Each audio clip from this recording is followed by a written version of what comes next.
मुच्यते। पूर्णस्य पूर्णमादाय पूर्णमेवावशिष्यते। ॐ शान्ति शान्ति शान्तिः।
सभी लोग प्रारंभ में भगवान नाम संकीर्तन करेंगे।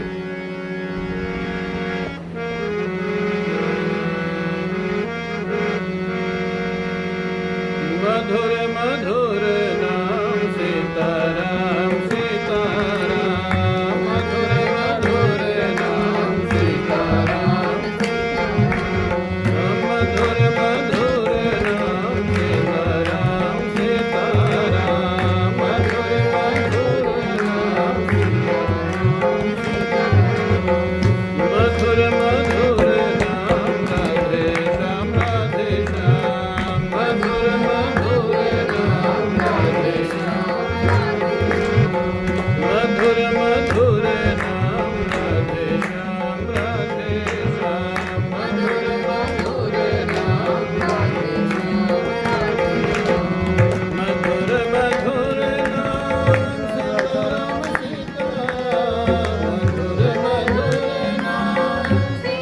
मधुर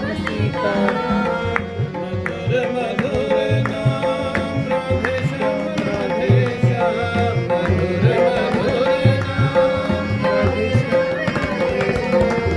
मधुर मधुर नाम सीताराम सीताराम, मधुर मधुर नाम सीताराम सीताराम,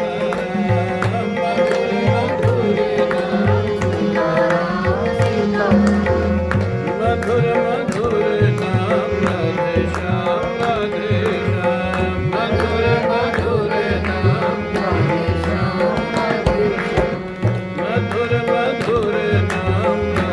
श्याम राधे श्याम, मधुर मधुर नाम राधे श्याम राधे श्याम, मधुर मधुर नाम राधे श्याम राधे श्याम,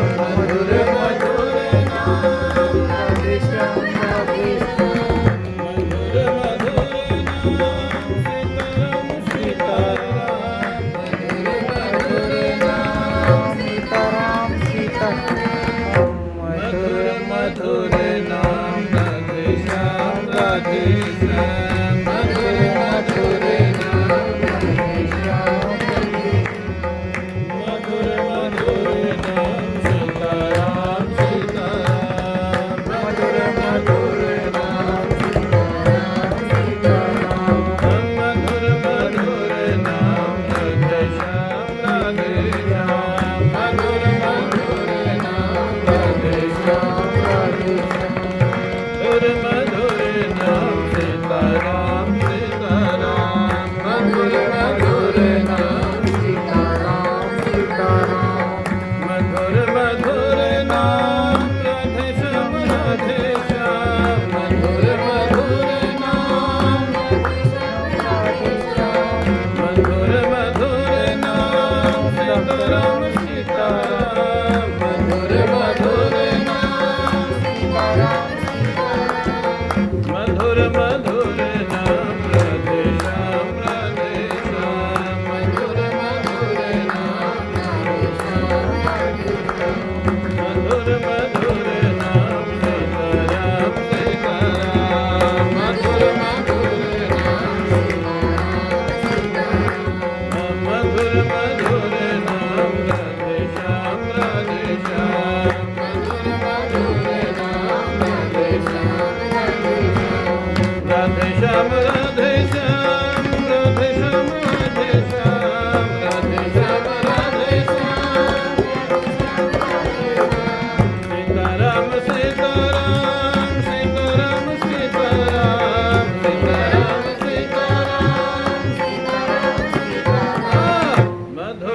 मधुर नाम राधे श्याम राधे श्याम मधुर मधुर नाम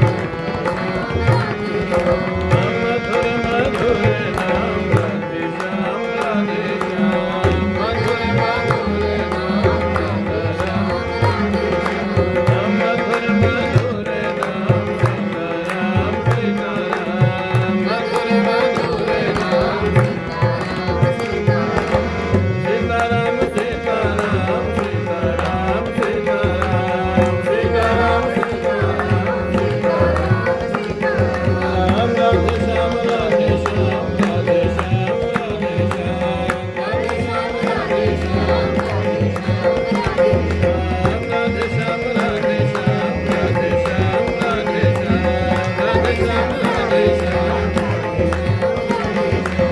सीताराम सीताराम सीताराम सीताराम सीताराम सीताराम ओ राधे श्याम राधे श्याम राधे श्याम राधे श्याम राधे श्याम राधे श्याम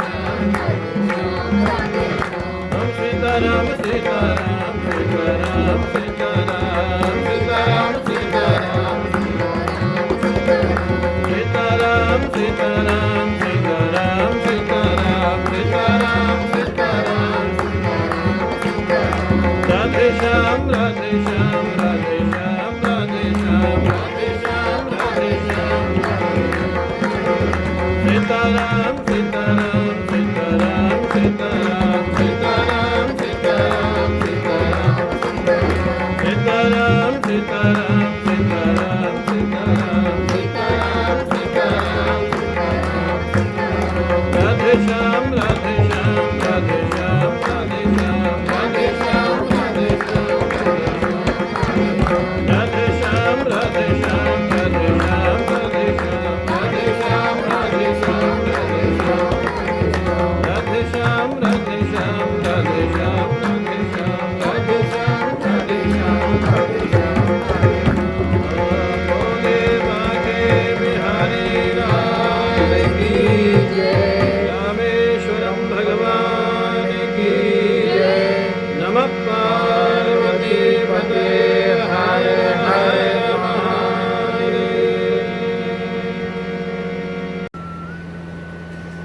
परम पूज्य प्रातः स्मरणीय पूज्य श्री प्रेमपुरी जी महाराज के श्री चरणारविंदों में साष्टांग प्रणाम। परम पूज्य प्रातः स्मरणीय पूज्य गुरुदेव के श्री चरणारविंदों में साष्टांग प्रणाम। हमारे प्रिय गिरीश भाई, प्रिय प्रकाश भाई, श्री प्रेमपुरी आश्रम के समस्त ट्रस्टीगण, सत्संग प्रेमी सज्जनों, भक्तिमती माताओं, हम लोग विगत अनेक दिवस से पुरुषार्थ चतुष्टय प्रसंग पर जो मनुष्य जीवन का लक्ष्य है धर्म अर्थ काम मोक्ष, इसको कैसे प्राप्त करें, किन किन लोगों ने कैसे प्राप्त किया और कौन कौन से लोग इसमें विफल हुए, इस पर हम लोग चर्चा कर रहे हैं। हम लोग चर्चा कर रहे थे भक्तराज ध्रुव जी की। भक्तराज ध्रुव को भगवान के दर्शन प्राप्त होते हैं 6 महीने में, और भगवान की कृपा से भक्तराज ध्रुव भगवान की विलक्षण स्तुति करते हैं। और उस स्तुति में विलक्षण बात यह है कि भक्तराज ध्रुव जो कि राज सिंहासन मांगने के लिए वहाँ पर भगवान की आराधना किए, वो भगवान से राज सिंहासन नहीं मांगते। 6 महीने में इतना आनंद आया उनको साधना में कि भगवान से वो कहते हैं, प्रभु मेरे हृदय में राज्य पाने की अभिलाषा रूपी जो कीचड़ लग गया है वो आप मेरे हृदय से साफ कर दीजिए। जैसे एक वत्सला गो माता नवजात बछड़े के शरीर को उसमें जो गंदगी लगी होती है वो अपनी जीभ से चाट चाट करके समाप्त कर देती है और हमेशा के लिए अपना लेती है। ऐसे ही प्रभु आप मेरे को अपना लीजिए। राज्य पाने की जो इच्छा रूपी पंख मेरे हृदय में लगा हुआ था उसको आप साफ कर दीजिए। अब मेरे को राज्य सिंहासन की इच्छा नहीं है। आपके भजन में, आपकी साधना में इतना आनंद आया है कि अब कुछ राज्य सिंहासन या राजा बनने की इच्छा समाप्त हो चुकी है। पूरी ध्रुव जी की स्तुति में आप देखेंगे कहीं पर भी उन्होंने राज्य सिंहासन पाने का भगवान से कोई निवेदन नहीं किया है। यहाँ तक कि भगवान से प्रार्थना करते हैं कि मेरे जो राज्य पाने की इच्छा है आप उसको समाप्त करें। ध्रुव जी महाराज की इस बात को सुन करके भगवान बड़े प्रेम से मुस्कराते हुए ध्रुव जी से कहते हैं, वेदाहं ते व्यवसितं हृदि राजन्य बालक तत्प्रयच्छाम भद्रं ते दुरापमपि सुब्रत। हे क्षत्रिय बालक ध्रुव, मैं तुमको वही प्रदान करूंगा जो तुम्हारे लिए उचित है। मैं तुमको अभी भी अपने साथ वैकुंठ ले चल सकता हूँ। भगवान ने बड़ी सुंदर बात कही। लेकिन अभी मैं अगर तुमको अपने साथ वैकुंठ ले जाऊंगा तो नगर के लोग, राज्य के लोग यही समझेंगे 5 वर्ष का बालक था, भगवान की साधना के लिए जंगल में गया था आवेश में, भगवान तो मिले नहीं, लगता उस बच्चे को कोई जंगली जानवर खा गया, इसीलिए लौट के नहीं आया। लोगों को भरोसा हो कि भगवान की भक्ति में कितनी शक्ति है, ये भरोसा दिखाने के लिए, दिलाने के लिए ध्रुव तुमको एक बार वापस अपने नगर में जाना होगा और राज्य को स्वीकार करना होगा। ध्रुव जी ने कहा, प्रभु मेरी इच्छा तो नहीं है राजा बनने की, क्योंकि आपके भजन में जो आनंद मिला है, आपकी साधना में जो रस मिला है, वो मैंने राजाओं की समस्या देखी है और दूसरों को छोड़ो अपने पिताजी की समस्या देखी है, जिनके 2 रानियां हैं, मेरी माँ और मेरी सौतेली माँ। एक रानी के संकोच में दूसरी रानी को कुछ बोल नहीं पाते हैं, किस बात के वो राजा हैं। राजाओं की अपनी अपनी समस्याएं हैं, अपना अपना कष्ट है। वास्तविक अगर विचार किया जाए तो पूर्ण आनंद, पूर्ण शांति आपकी आराधना में है। भगवान ने कहा, तुम्हारी बात बिल्कुल ठीक है ध्रुव, तुम राज्य में जाओ और मेरा आशीर्वाद है कि राज्य तुम्हारे बंधन का कारण बनेगा और यही फर्क है। भगवान ने कहा, तुम्हारे बंधन का कारण ये राज्य संपत्ति बनेगा नहीं और अंत में तुमको मेरे धाम के एक विशेष लोक में तुम्हारे लिए निर्माण करूंगा, उसमें तुम हमेशा मेरे भक्त बन करके रहोगे। यही फर्क है। प्रयास से जो संपत्ति आती है वो बंधन का कारण बनती है, वो अभिमान का कारण बनती है, वो भय का कारण बनती है, वो अविश्वास का कारण बनती है। लेकिन भगवान की कृपा से जो संपत्ति आती है उसमें कोई भय नहीं होता है, उसमें कोई अविश्वास नहीं होता है, उसमें कोई बंधन नहीं होता है, उसमें कोई दुर्गुण नहीं आते हैं और अंत में वो संपत्ति भगवान के काम में लगती है और व्यक्ति को भी भगवान की प्राप्ति हो जाती है। तो अर्थ पुरुषार्थ में ध्रुव जी सफल हो रहे। अगर उनको राज्य सिंहासन भी चाहिए था तो उन्होंने भगवान का भजन किया और भजन से उनको राज्य सिंहासन भी मिला और राज्य सिंहासन बिल्कुल निर्विरोध। आप देखेंगे भगवान के साथ बहुत वार्तालाप होने के बाद अंत में ध्रुव जी को भगवान की बात को स्वीकार करना ही पड़ा और यही भक्त का लक्षण होता है, शिष्य का लक्षण होता है। अपनी जिज्ञासा अपने आराध्य के चरणों में रखना चाहिए, उसके बाद जो आराध्य कहें, वो आदेश देवें, उसका पालन करना ही भक्त का काम है। ध्रुव जी चाहते नहीं थे वापस जाना, वो चाहते थे भगवान के साथ ही जाना चाहते थे, लेकिन भगवान का आदेश है तो ठीक है, भगवान का आदेश पालन ही भगवान की सेवा है। ध्रुव जी ने महाराज हाँ, बहुत प्रसन्नता पूर्वक तो नहीं, थोड़ा निराशा पूर्वक ही भगवान के चरणों में प्रणाम किया। चरणों में हाथ रख करके भगवान ने उनके सिर पर हाथ रख करके आशीर्वाद दिया। भगवान वहाँ से अंतर्धान हो जाते हैं और ध्रुव जी वहाँ से लौट करके अपने नगर की ओर प्रस्थान करते हैं। इधर विलक्षण घटना होती है। नारद जी ने पहले से ही समाचार दे दिया था महाराज उत्तानपाद को कि ध्रुव जी को भगवान के दर्शन हुए हैं, इतनी बड़ी सफलता मिली है, भगवान ने उनको आशीर्वाद दिया है। महाराज उत्तानपाद सारी प्रजा के साथ, मंत्रियों के साथ, रानियों के साथ सोने के थाल में आरती सजा करके भक्तराज ध्रुव का स्वागत करने के लिए तैयार है। और सबसे आश्चर्य की बात यह है, महाराज उत्तानपाद खड़े थे, ठीक ही था। ध्रुव जी की माता सुनीति खड़ी थी, वो भी ठीक था। प्रजा खड़ी थी, वो भी ठीक था।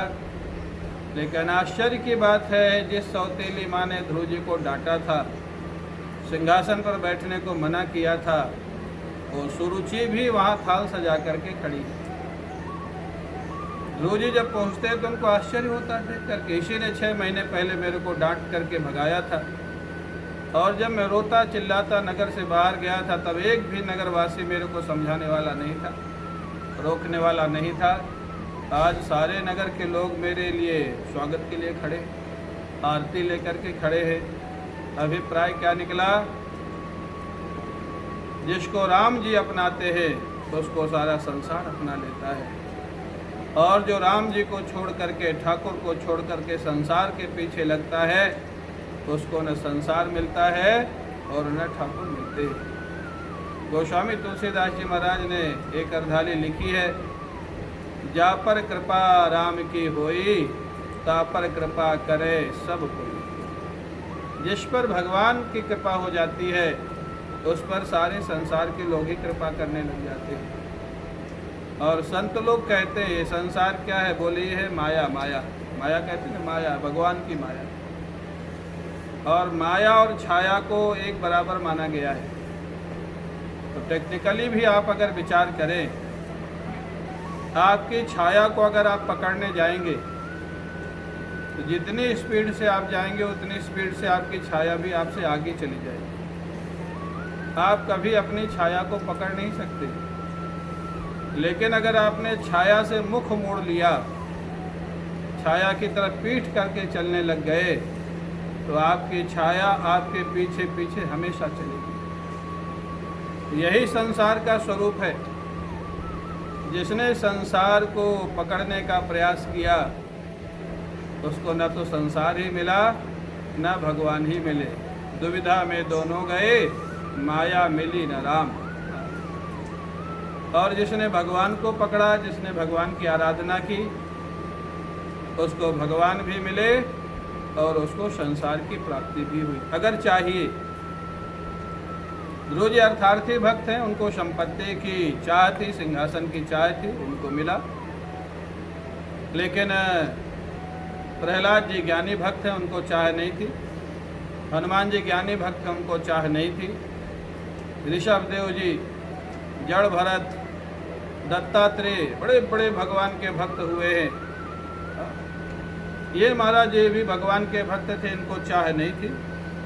तो भक्त भी 4 तरह के होते हैं, आर्त, अर्थार्थी, जिज्ञासु और ज्ञानी। तो भगवान के लिए कहीं कोई कमी नहीं है। लक्ष्मी जी जिनके इशारे को देखती रहती हैं, अन्नपूर्णा जिनकी सेवा में खड़ी रहती है, उनके लिए कोई कमी नहीं होती। इसलिए हमको कभी संकोच नहीं करना चाहिए। कई लोग कहते हैं भगवान से मांगना नहीं चाहिए। आखिर ध्रुव जी ने मांगा कि नहीं मांगा भाई? और ध्रुव जी को भगवान ने दिया कि नहीं दिया? और केवल संपत्ति ही नहीं दी, भगवान ने अपने आप को भी दे दिया, अपना लोक दे दिया, ध्रुव लोक अलग से निर्माण किया। अभिप्राय क्या है? पूज्य रामकिंकर जी महाराज कहते थे, बोले 10 रुपये का असली नोट और 100 रुपये का नकली नोट, दोनों में कीमत किसकी ज़्यादा है? 10 रुपये के असली नोट की कीमत ज़्यादा है। तो नकली निष्कामता और असली सकामता। हम भगवान से तो निष्काम हो गए, दुनिया ने कहा भगवान से मांगना नहीं चाहिए, भगवान से निष्काम हो गए, भगवान से कुछ नहीं मांगेंगे, लेकिन इनकम टैक्स कमिश्नर के हाथ जोड़ेंगे, पुलिस कमिश्नर के हाथ जोड़ेंगे, कलेक्टर मिनिस्टर के हाथ जोड़ेंगे, अड़ोसी पड़ोसी से मांगेंगे। तो ये निष्कामता, नकली निष्कामता है। मांगना है तो भगवान से मांगो, और नहीं मांगना है तो किसी से मत मांगो। बने तो रघुवर से बने, तुलसीदास जी महाराज कहते हैं, बने तो रघुवर से बने, बिगड़े तो भरपूर, तुलसी बने जो औरतें, वह बनवे पे धूर। अगर हमारे अगर रिश्ता बने, नाता बने, हमारी सकामता निष्कामता जो भी हो, हमारे ठाकुर से हो। ठाकुर को छोड़ करके दुनिया में हम मांगे, दुनिया के सामने हाथ फैलावें और ठाकुर से निष्काम बने रहें, ये निष्कामता तो झूठी निष्कामता है। ध्रुव जी महाराज सच्चे भक्त हैं, उनको चाहिए था, भगवान से मांगा, मिला भी। और आश्चर्य की बात है, ध्रुव जी महाराज जब नगर के बाहर पहुंचे, उन्होंने दृश्य देखा, राजा, दोनों रानियां, मंत्री लोग, सारे नगर के लोग ध्रुव जी के ऊपर पुष्प वर्षा करते हैं, ध्रुव जी का तिलक करते हैं, ध्रुव जी की आरती उतारते हैं, ध्रुव जी का बड़ा स्वागत सत्कार करते हैं। ध्रुव जी को लगा यही तो पहेली है संसार की। संसार के लोग इसी को नहीं समझते हैं, देखते हुए भी नहीं समझते हैं। जो ठाकुर को पकड़ता है उसके पीछे दुनिया चलती है, जो दुनिया को पकड़ता है उसके पीछे न दुनिया चलती है। ठाकुर का तो प्रश्न ही नहीं है। ध्रुव जी ने इस बात का अनुभव किया, सब लोगों ने बड़ा सम्मान किया। ध्रुव जी को अंदर ले जाते हैं, राजमहल में ले जाते हैं। कुछ दिन विश्राम के बाद फिर महाराज उत्तानपाद जब वृद्ध होने लग गए, जानते हैं उन्होंने उत्तराधिकारी किसको बनाया? ध्रुव जी को ही अपने राज्य का उत्तराधिकारी उन्होंने बनाया। और सुनीति की बात सच हुई। सुनीति ने कहा था, बेटा तुम्हारी सौतेली माँ ने जो भी कहा है उसमें एक वाक्य बहुत ठीक है, तुमको राज्य सिंहासन भी चाहिए तो भगवान की आराधना करो। बाकी उसने अपने अभिमान में कही थी, ईगो में कही थी, उस बात पे ध्यान देने की जरूरत नहीं है। ध्रुव जी का राज्य तिलक कर दिया गया और महाराज उत्तानपाद वहाँ से चले जाते हैं जंगल में भजन करने के लिए।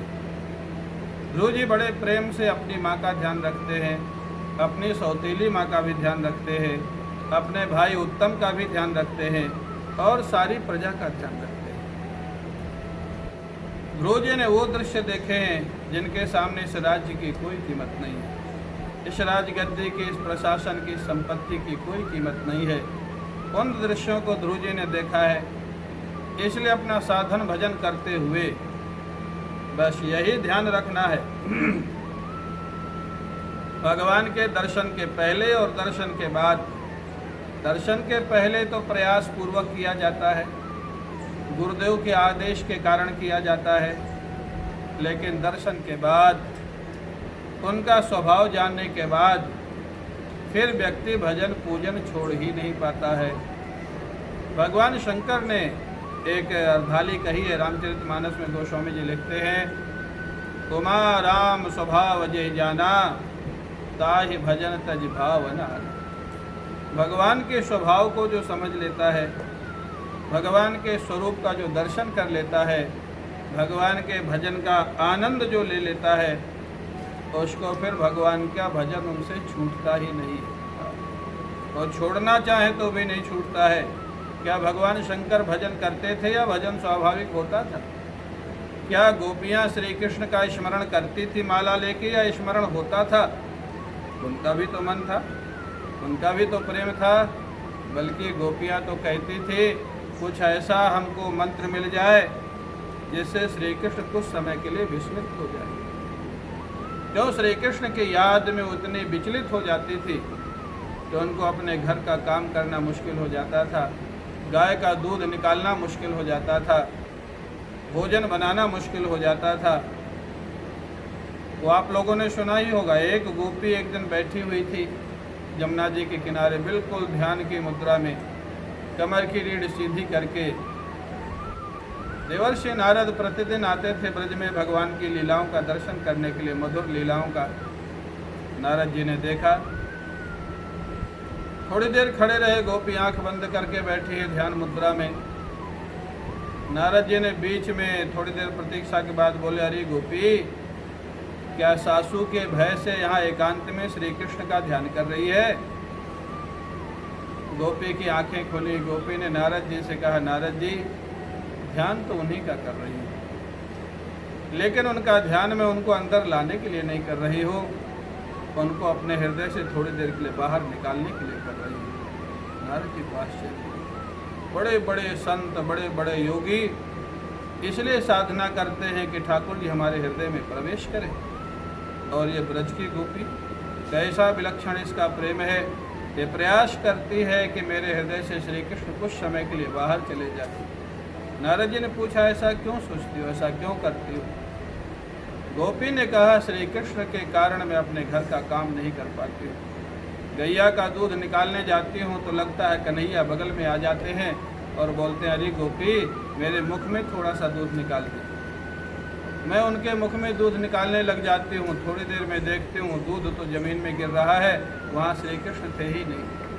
मेरा मन ही कृष्ण बन करके, मेरा मन ही कृष्णाकार हो गया था, कृष्ण बन के बोल रहा था। मैं घर की लिपाई करती हूँ, मेरे को लगता है कन्हैया बार बार उसके ऊपर से दौड़ जाता है। मैं बार बार लिपाई करती हूँ, फिर दौड़ जाता है, बार बार लिपाई करती हूँ, फिर दौड़ जाता है। सासू डांट लगाती है, अरे पगली, दिन भर लिपाई करेगी कि और भी कोई काम करेगी? ध्यान से देखा तो वहाँ कृष्ण थे ही नहीं, मेरा मन ही कृष्ण बन जाता था। इसलिए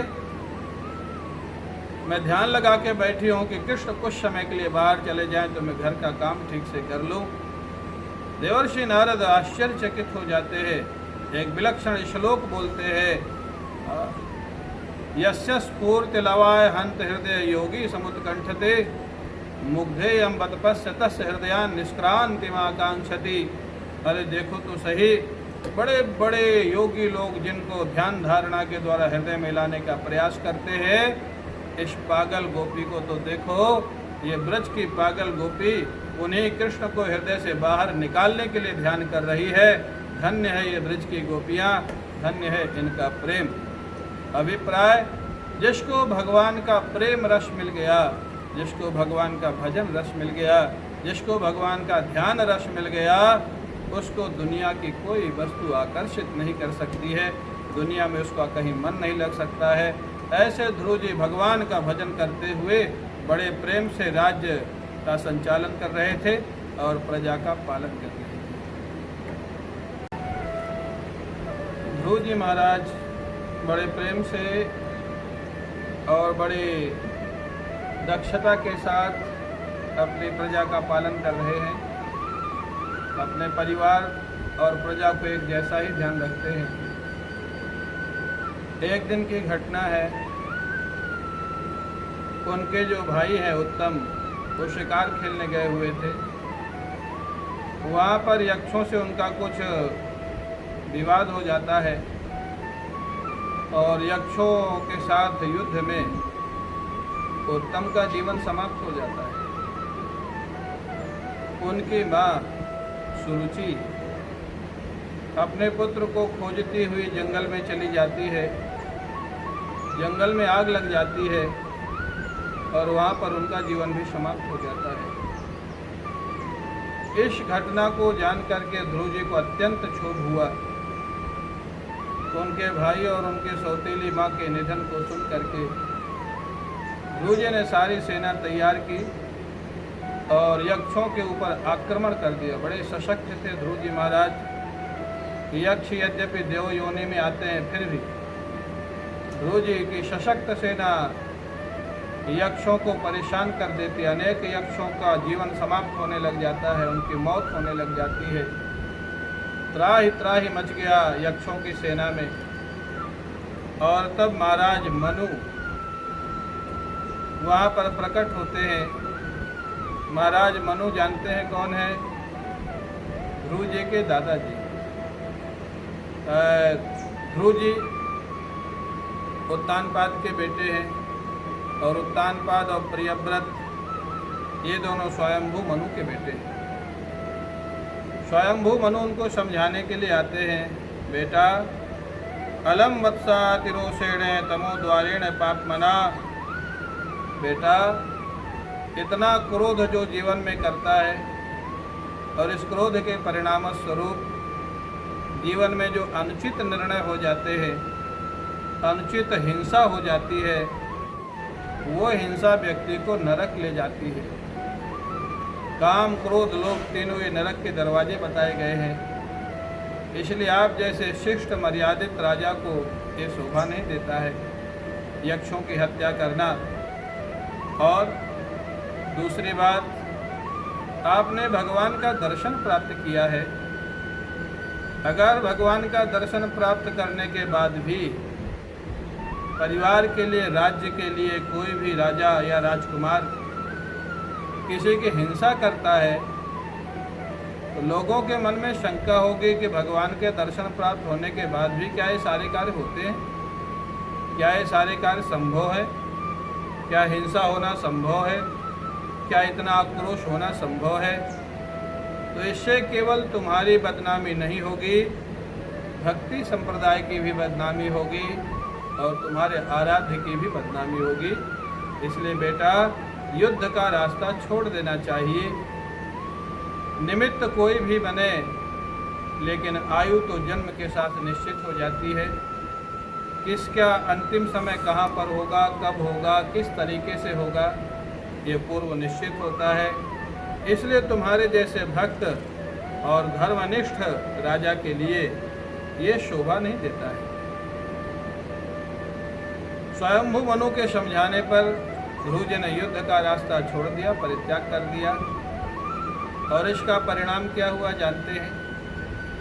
जब यक्षों से युद्ध समाप्त हो गया तो यक्षों के जो मालिक है महाराज कुबेर प्रकट हो जाते हैं ध्रुव जी के सामने। और कुबेर जी ने कहा, ध्रुव जी आपने इतना बड़ा निर्णय अपने जीवन का बदल दिया अपने दादाजी के कहने से, स्वयंभू मनु के समझाने से। मैं तुम्हारी इस परंपरा से और आपकी इस भावना से बहुत प्रसन्न हूँ। आप जो भी वरदान मांगना चाहें आप मेरे से वरदान मांग सकते हैं। कुबेर जो कि स्वर्ग की संपत्ति का मालिक, आप यहाँ पर विचार करेंगे। ध्रुव जी के जीवन में एक समय वो था जब वो राज सिंहासन के लिए आक्रोशित थे और राज सिंहासन पाने के लिए वो जंगल में भगवान की आराधना करने गए थे। लेकिन भगवान के भजन के बाद, भगवान के दर्शन के बाद, भगवान के आशीर्वाद के बाद आज स्वर्ग की संपत्ति का मालिक कुबेर ध्रुव जी से कह रहा है, आपको जो चाहिए मेरे से मांग सकते हैं, मैं सब कुछ देने को तैयार हूँ। लेकिन धन्य है ध्रुव जी की भक्ति, धन्य है उनका प्रेम। ध्रुव जी ने कहा, राजन स्वर्ग की संपत्ति का राजा तो मैं स्वयं हूँ। स्वर्ग की संपत्ति के राजा तुम हो और पृथ्वी लोक की संपत्ति का राजा मैं स्वयं हूँ। स्वर्ग की संपत्ति के राजाओं की भी दशा मैंने देखी है। वहाँ भी समस्या, वहाँ भी ईर्ष्या, वहाँ भी जैलस, वहाँ भी अभिमान, वहाँ भी क्रोध, वहाँ भी हिंसा। मैं क्या करूँगा स्वर्ग की संपत्ति लेकर के? अगर तुम कुछ दे ही सकते हो तो मेरे को भगवान विष्णु के चरणों की अविचल भक्ति प्रदान कर दो, निष्काम भक्ति, प्रेम लक्षणा भक्ति प्रदान कर दो। ये वरदान मेरे को चाहिए। सराज राजेन वराय चोदितो ध्रुवो महाभागवतो महामति हरौ सबप्रे चलिताम स्मृतिं यया तरत्यत्नेन दुरत्ययं तमः। कुबेर जी के कहने से ध्रुव जी ने भगवान से अविचल भक्ति, निष्काम भक्ति, प्रेम लक्षणा भक्ति का वरदान मांगा। और तस्य प्रीतेन मनसा, बड़े प्रसन्न थे महाराज कुबेर। उन्होंने प्रसन्न होकर के ध्रुव जी को वरदान दिया। बहुत वर्षों तक ध्रुव जी महाराज राज्य का पालन करते रहे। राज्य की प्रजा को अपने पुत्रों के जैसे, संतान के जैसे उनका पालन पोषण किया। और उसके बाद अंत में उन्होंने अपने बेटे को राज्य सिंहासन दिया और स्वयं भगवान का भजन करने के लिए जंगल के लिए प्रस्थान करते। जितने राजा हुए हैं बड़े बड़े सतयुग में, त्रेता में, द्वापर में, जब उनके पुत्र सुयोग्य हो गए तो राज्य अपने पुत्रों को दे करके और वो चले जाते हैं वहाँ पर जंगल में भगवान का भजन करने के लिए, साधना करने के लिए। अभिप्राय, ये सब घटनाओं से हमको शिक्षा मिलती है। जितने बड़े राजा ध्रुव थे, भूमंडल के एक छत्र राजा, उतना बड़ा राजा तो आज कोई है नहीं। जो भी आपके पास है, संपत्ति है, व्यवस्था है, व्यापार है, एक समय के बाद जब आपके बच्चे संभालने लायक हो जाए, आपको बच्चों को धीरे धीरे हैंड ओवर कर देना चाहिए और आपको अपने जीवन में साधना बढ़ानी चाहिए। बच्चे संभालने लायक माने बच्चों के शादी विवाह हो जाए और बच्चे व्यापार में या सर्विस में सेटल हो जाए, वहाँ तक आपकी ड्यूटी है। ये ड्यूटी पूर्ण होने के बाद आपको अपने जीवन की साधना बढ़ानी चाहिए। ऐसा शास्त्रों का आदेश है, भगवान का आदेश है, संतों का आदेश है। पूज्य रोटीराम बाबा तो हमेशा एक बड़ी सुंदर लॉजिकली बात कहते थे। वो कहते थे कि जब घर में बाबा कहने वाला आ जाए तो समझ लेना चाहिए कि अब बाबा बनने का समय हमारे जीवन में आ गया है। क्योंकि संतों को आप लोग क्या कह करके बुलाते हैं? बाबा जी आ गए, बाबा जी आ गए, बाबा जी आ गए। और तुम्हारे बेटे का बेटा तुमको क्या कह के बुलाता है? बब्बा जी, बब्बा जी, बब्बा जी, बाबा जी, बाबा जी, बाबा जी। तो बात तो एक ही हो गई। माने उस पौत्र के माध्यम से भगवान आपको ग्रीन सिग्नल दे रहे हैं कि आपके जीवन में बाबा बनने का समय आ गया है। बाबा बनने का अभिप्राय है जीवन में साधन भजन को बढ़ावा देना। आप तीर्थ में रहें, आश्रम में रहें, अपने घर में रहें, वहीं रहें जहां आपकी साधना ठीक हो सके। हमारे गुरुदेव से किसी ने पूछा था, संन्यास के बाद गंगा किनारे रहना चाहिए या आश्रमों में रहना चाहिए? गुरुदेव ने बड़ा व्यवस्थित जवाब दिया। उन्होंने कहा कि संन्यास के बाद वहां रहना चाहिए जहां सत्संग होता हो और जहां साधना होती हो। क्योंकि उद्देश्य है साधना करना, सत्संग करना। आश्रम में अगर साधना और सत्संग होता है तो आश्रम में रहो, और आश्रम में अगर साधना और सत्संग नहीं होता है तो जहाँ होता हो वहाँ रहो, गुरु के साथ रहो, गंगा किनारे रहो। आपकी साधना में बाधा नहीं पड़नी चाहिए, मुख्य बिंदु ये है। इस प्रकार ध्रुव जी महाराज अपने पुत्र को राज्य दे करके और चले जाते हैं साधना के लिए पुनः जंगल में। भगवान का ध्यान उनको हमेशा ही रहता था। जब वो राजा थे तब भी भगवान का भजन करते ही थे। भगवान के महाराज उनका स्मरण हमेशा रहता था। इतनी कृपा थी, इतना उनकी कृपा का अनुभव था, इसलिए उनको जंगल में जाने के बाद भी भगवान के भजन के लिए कोई विशेष प्रयास नहीं करना पड़ा। क्यों? क्योंकि उनके जीवन में पहले से ही भजन निष्ठा थी, भगवान के प्रेम का अनुभव था, भगवान के स्वभाव का अनुभव था, इसलिए उनको बहुत ज़्यादा प्रयास नहीं करना पड़ा। जंगल में गए, पुनः वो अपना साधना में अपने जीवन को लगा देते हैं। जैसे साधना वो पूर्व में किए थे, पूर्व में तो देवर्षि नारद ने बताया था, उस समय अयोग युक्त साधना थी। अयोग, भगवान के जब तक दर्शन नहीं होते हैं, भगवान के दर्शन की अभिलाषा होती है, उसको बोलते हैं अयोग। और भगवान के दर्शन जब हो जाते हैं, भगवान का दर्शन होता रहता है, उसको बोलते हैं संयोग। और भगवान दर्शन दे करके जब पुनः अंतर्धान हो जाते हैं, अपने धाम को चले जाते हैं, उसको बोलते हैं वियोग। अयोग होता है दर्शन के पूर्व, संयोग होता है दर्शन से, और वियोग होता है दर्शन के बाद जब भगवान छिप जाते हैं।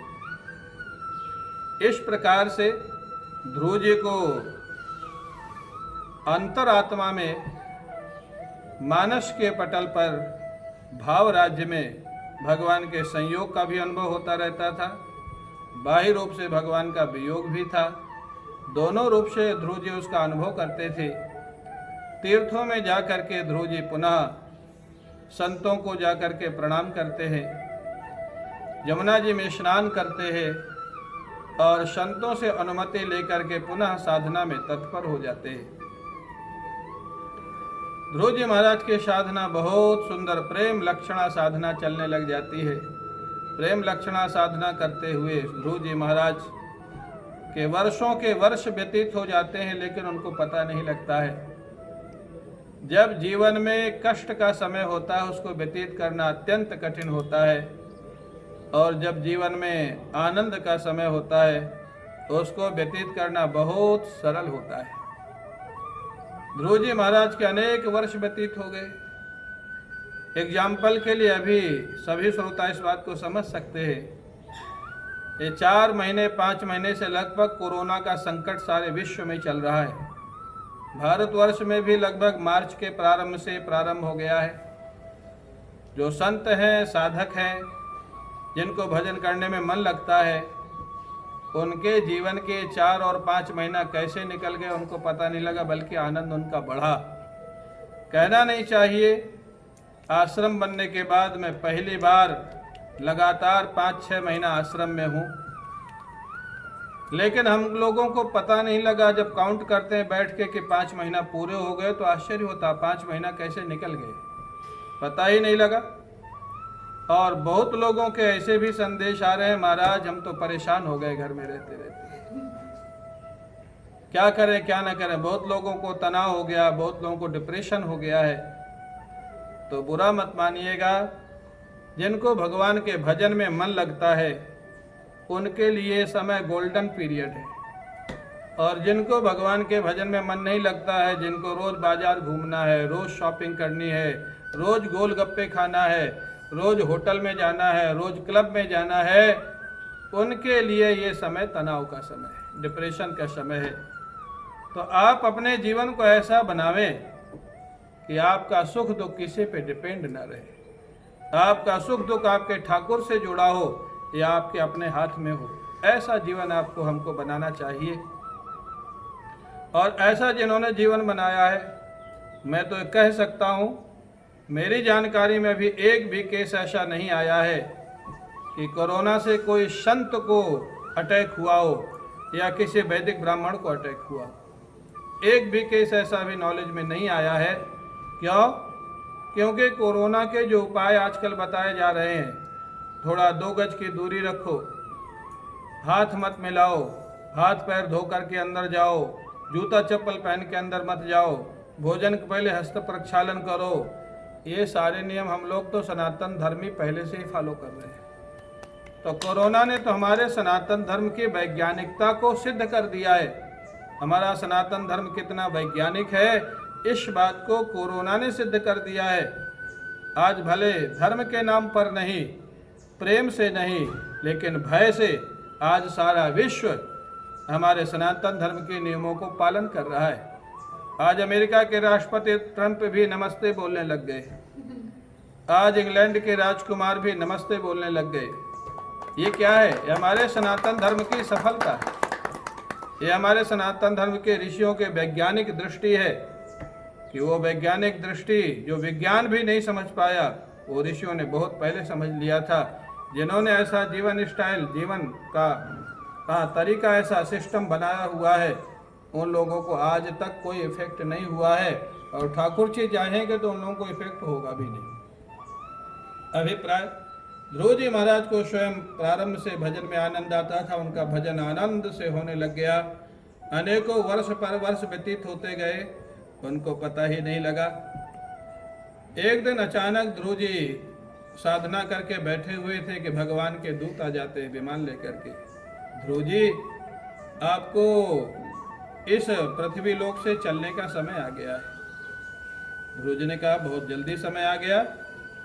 पार्षदों ने कहा बहुत जल्दी नहीं आया, बहुत वर्ष व्यतीत हो गए ध्रुव जी, लेकिन आपको भगवान के भजन में इतना रस आया कि आपको समय का पता नहीं लगा है। ध्रुव जी ने कहा ठीक बात है। ध्रुव जी ने कहा अच्छा मैं स्नान करके आता हूँ, संत महापुरुषों को प्रणाम करके आता हूँ, क्योंकि यहाँ से चलना है, उनकी कृपा से साधन भजन हुआ है। ध्रुव जी महाराज स्नान करते हैं, संतों को प्रणाम करते हैं। जो विमान आया था उस पर बैठने का प्रयास करते हैं। काल सामने आ जाता है, महाकाल। उन्होंने कहा इस मृत्युलोक से जो भी जाता है मेरे को स्वीकार किए बिना नहीं जा सकता है। ध्रुव जी ने कहा ठीक है भाई, भगवान ने ऐसी लीला की थी, ऐसी कृपा की थी। ध्रुव जी को इसी शरीर से ध्रुव लोक में उन्होंने भेजा था, अलग से लोक बनाया ध्रुव जी के लिए भगवान ने। महाकाल को कहा ठीक है आ जाओ, हम आपको स्वीकार कर लेते हैं काल भगवान को। ध्रुव जी ने काल भगवान के सिर पर पैर रखा, एक तरह से वो सीढ़ी बन गए सिंहासन में चढ़ने के लिए। सिंहासन पर बैठ गए और ध्रुव जी का विमान वहां से चल पड़ता है। बोलिए भक्तवत्सल भगवान की जय, भक्तवत्सल भगवान की जय, भक्तवत्सल भगवान की जय। ध्रुव जी का विमान थोड़ा ही चला था। ध्रुव जी ने कहा रोको रोको रोको रोको रोको। पार्षदों ने कहा क्या छूट गया, कुछ रह गया, क्या हुआ? ध्रुव जी ने कहा कुछ वस्तु की मेरे को ममता नहीं है, मेरी माँ को मेरे को ममता है, मेरी श्रद्धा है। हाँ? जिस माँ के आशीर्वाद से, जिस माँ के उपदेश से मैंने इस सिद्धि को प्राप्त किया है, जिस माँ के आदेश से मैंने भगवान का दर्शन प्राप्त किया है, उस माँ को भी मैं साथ लेके ही जाऊंगा। उस माँ को मैं छोड़ के नहीं जा सकता हूँ। रोको विमान को, मैं अपनी माँ को बुला लूं फिर चलेंगे। पार्षद लोग मुस्कुराने लगते हैं। ध्रुव जी, जितने संत महापुरुष होते हैं बहुत सरल होते हैं, सहज होते हैं। बोले क्यों?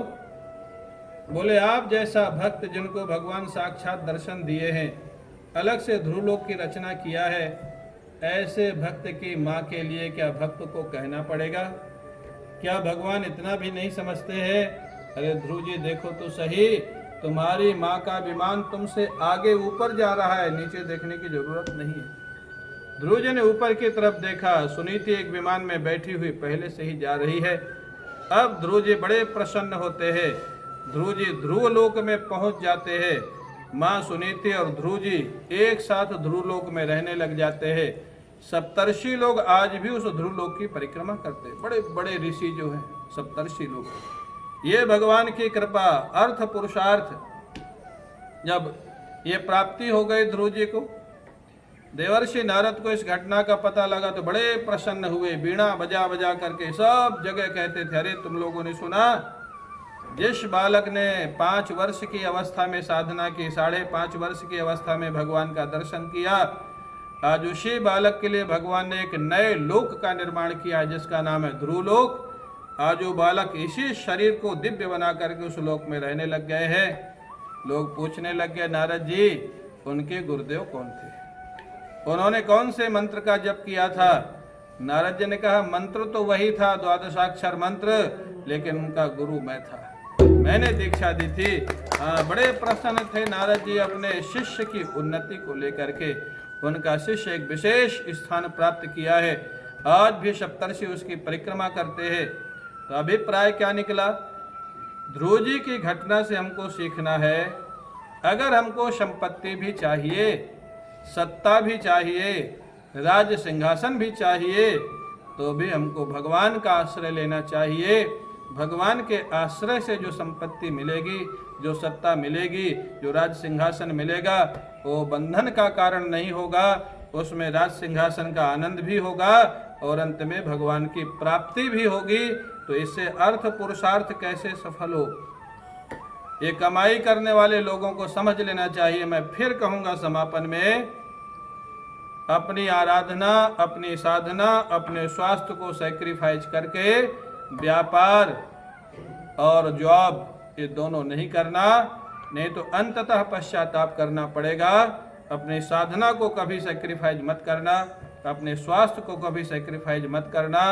अरे अर्थ की प्राप्ति अगर आप कर्म पे विश्वास करें तो आपके भाग्य के अधीन है, परिश्रम उसमें सेकेंडरी है। और अगर भगवान पे भरोसा करें तो भगवान जब कृपा करते हैं तो आपके बिना प्रयास के सब कुछ प्राप्त हो जाता है। जैसे ध्रुव जी को प्राप्त हुआ, बड़े बड़े लोगों को, भक्तों को प्राप्त हुआ, उसमें उनको परिश्रम नहीं करना पड़ा। तो अर्थ पुरुषार्थ भी अगर सफल होना, और दूसरी बात भगवान की कृपा से जो अर्थ पुरुषार्थ की सफलता होगी उसमें कभी बंधन नहीं होगा, अभिमान नहीं होगा, भय नहीं होगा, शंका नहीं होगी। ये सारे अर्थ के जो अनर्थ हैं उस अर्थ पुरुषार्थ में नहीं आएंगे। इसलिए हम सभी लोगों को अर्थ पुरुषार्थ की प्राप्ति के लिए भी, सफलता के लिए भी हमको भगवान का आश्रय लेना चाहिए। इस प्रकार से प्रसंग यहाँ पर विश्राम लेता है।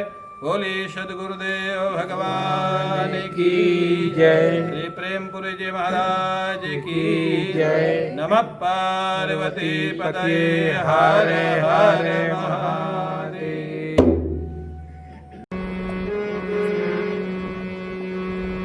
श्री राधा मेरी स्वामिनी, श्री राधा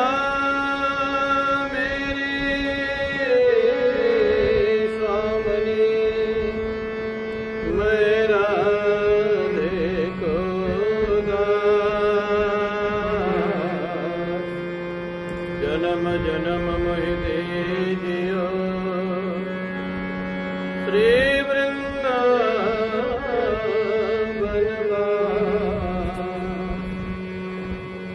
वृंदावन के वृक्ष को, वृंदावन के वृक्ष को मरम न जाने को,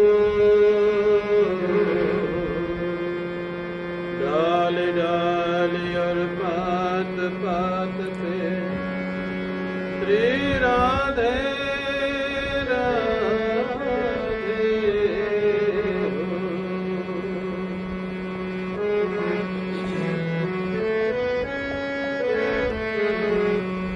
दरबार मेरा रानी के,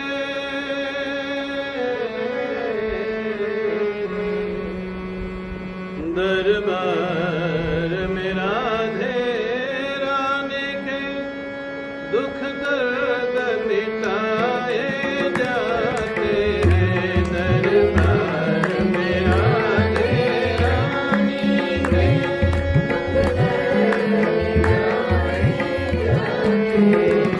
दरबार मेरा रानी के, दुख दर्द मिटाए जाते हैं। दरबार मेरा रानी के, दुख दर्द दुनिया के सताए लोगिया, दुनिया के सताए लोगिया, सीने से लगाए जाते हैं। दुनिया के सताए लोगिया,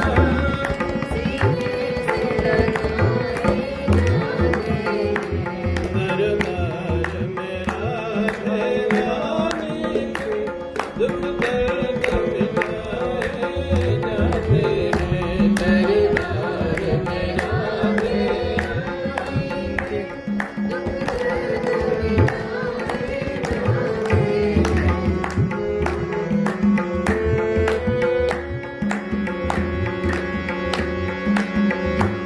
पल पल में आश निराश भई, पल पल घटती क्षण क्षण बढ़ती। पल पल में आश निराश भई,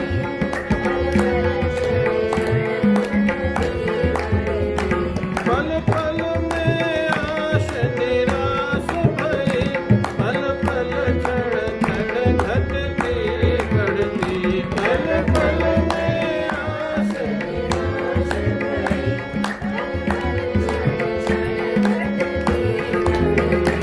दुनिया जिसको ठुकरा देती, दुनिया जिसको ठुकरा देती, वो गोद उठाए जाते हैं। दुनिया जिसको ठुकरा देती,